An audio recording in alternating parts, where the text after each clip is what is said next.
We back with another one. We got Paul Mooney on the screen. Jay Marvelous. Shout out Jay Marvelous, man. What happened with Paul Mooney, folks? Hit the like, hit the subscribe button. Don't forget the notification bell. You know we coming with these videos. I hope everybody had a smooth week, folks.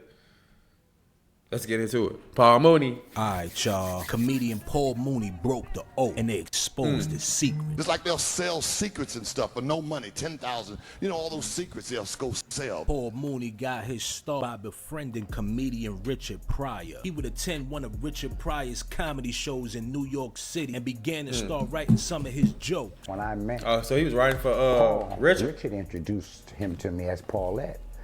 And he said, this is Paulette, and I heard it clearly as Paulette, but I just I wouldn't respond to it. Right. And Richard looked and said, did you hear it? This is Paulette. And then I looked at him. So I knew what he was saying to me, right. But I just didn't let it, Paul Mooney was there too.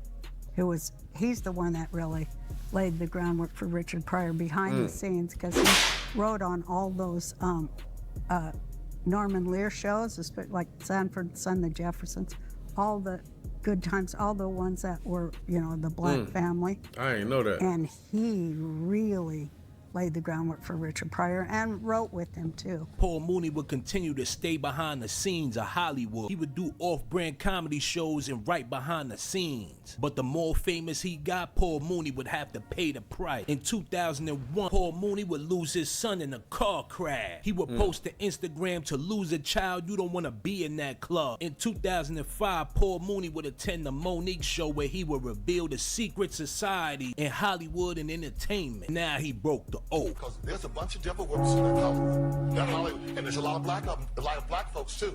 And they be throwing up them signs, you see them, this, that, all of them. Watch the rappers, watch them folks. It's scary. It's very scary. That devil is real. Well, what is this? Oh, the devil in this mess, yeah. Because I closed this up. I thought this was rock on. Be careful. No, the goat, be careful. They'll get you. Be careful. She trying to act like she trying to play stupid, bro. Hey, this shit be crazy, man. She trying to play stupid. Was eating children. I don't know. Whooping saw some shit no Christian should have. Yo, hold on 1 second. I want to take a minute to show y'all my merchandise. If you see anything you like, go ahead and get you some.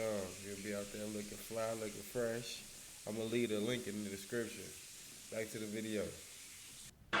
Yeah, Paulette was talking too much for them. Shortly after revealing their secret, they would keep a close eye on Paul Mooney. In 2010, Paul Mooney decided to speak about Hollywood. He would talk about the true meaning of what it meant, exposing the Oscar. Well, the Oscars, it was named, Betty Davis saw it, and she said, it looks like my Uncle Oscar. That's where it was named.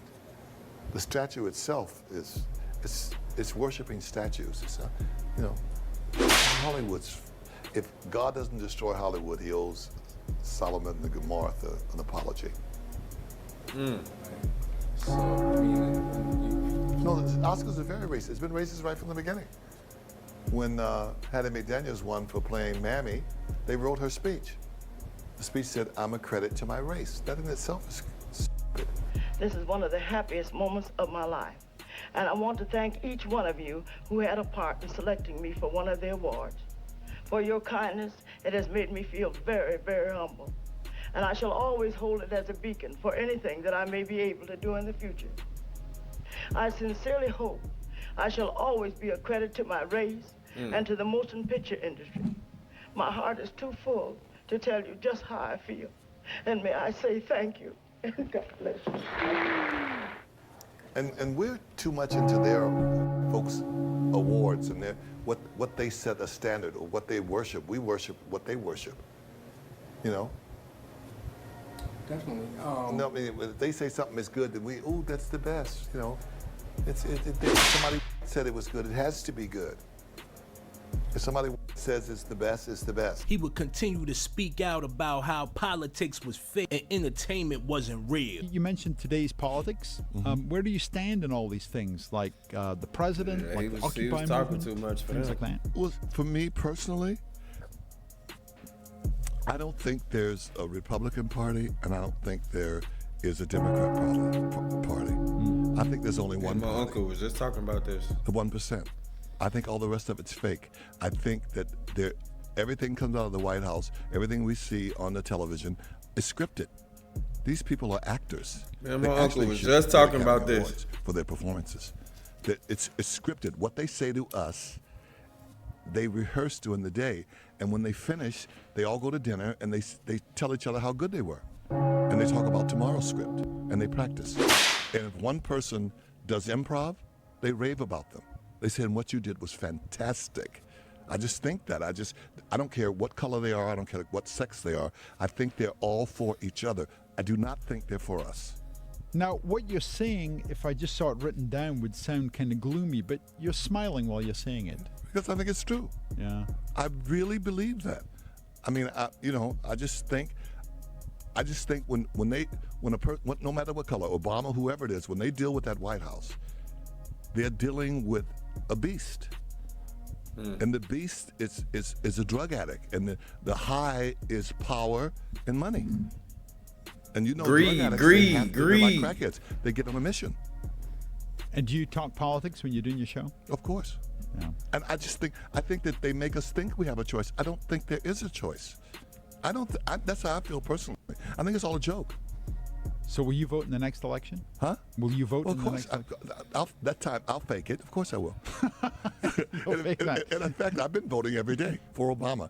Every day I've been voting for Obama. Just Every day. practicing. But eventually, Paul Mooney's days would be numb. In 2020, a clip started to resurface online of Richard Pryor being roasted. During this clip, there would be some suspect things that were said. Many people speculated that Richard Pryor and Paul Mooney had a secret affair. But it wasn't until Richard Pryor's bodyguard released his book and put out all Paul Mooney's business. In his book, he would claim that Richard Pryor put a hit out on Paul Mooney because Paul Mooney was trying to mess with his son. I don't know how true that is, but Richard Pryor's son responded. Have you spoken to Rashawn Rashawn?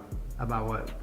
Any of the allegations he made? Only the one allegation. That's about it. Of him, saying, he was sorry what he did as far as bringing that information out, but he said it's time for us to stand up for our children and speak what's wrong and what's happened. Yeah, but it wasn't a story to tell. That was pretty much mine. Thank you, but it wasn't. Wild and wicked. So he didn't consult you before? No. I heard about it by somebody sending me a clip from the interview that he did. He did apologize. Well, no, he apologized for he just said, I do apologize for telling us or whatever, but, this is why I did what I did. How did that affect you personally? Someone bringing up something that has nothing to do with them, that's very... It was horrible. What was horrible about it was that the fact that, again, you deal with victims being attacked. That's what was the horrible thing. You got people debating on what my age was, and I was an adult when this happened, and all these things that they wanted to say as far as how I was allowed something like that to happen because I was a dude, and I had to be an adult, and if it was, I was close to where I could consent to myself, for myself, and all that stuff. It was never like, come on now, this is wrong. This person did this and it's wrong, period. Crazy work, man. What y'all think? Leave y'all thoughts in the comments, man. Shout out Jay Marvelous. Check out his channel, man. Hit the subscribe, hit the like button, notification bell, so you know when we come with these videos. You already know what's going on with me, folk. I'm gone. Cushy, I love it. Hey, cushy, I love to use it. It's therapeutic, flow sick. Be throwing up. It's therapeutic, Glock 6 with extra clip. I'm very suited, money getting.